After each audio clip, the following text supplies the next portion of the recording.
With many people celebrating Valentine's Day last week, I wanted to talk a bit about money and marriage. So I'll be going over the three most common issues that we see, as well as our recommendations for how to solve those. The most common issue that we see is avoiding the money talk altogether.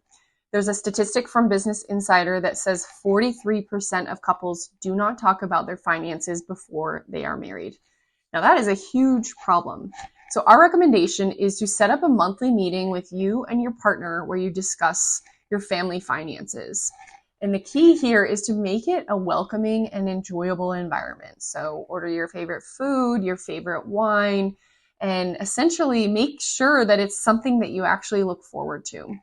As far as what to discuss, there's a few key questions that we recommend.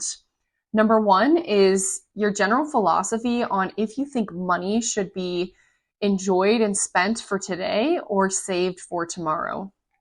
If you think money is best spent on yourself or spent on others. And generally, just what is the significance of money in your life? The second key issue we see is unequal contribution. So sometimes in a partnership and a marriage, it can feel like there's a bit of tug of war going on where one person feels like they're carrying the heavy financial load and the other one feels like they're being nickel and dimed. And sometimes it can just feel like a battle of the budget. So there's a couple of different ways you can structure your finances as a couple. But the important thing is it's completely personal and up to you on how you want to do this, as well as what your strengths and weaknesses are. So option number one is the all-in method. 100% of both incomes go into a joint account and 100% of all of your expenses go out of that joint account. So pretty straightforward.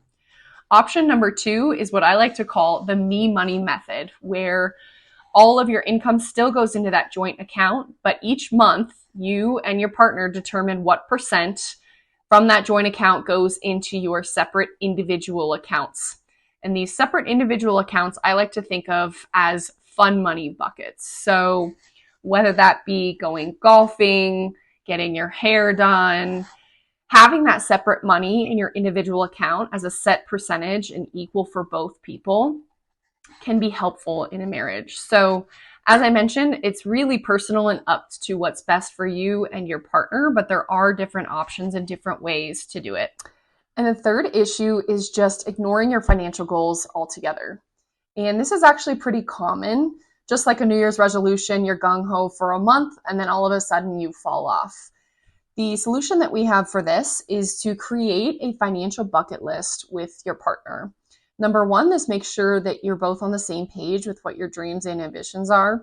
And number two, it's more likely that you're going to stay motivated to actually achieve those goals.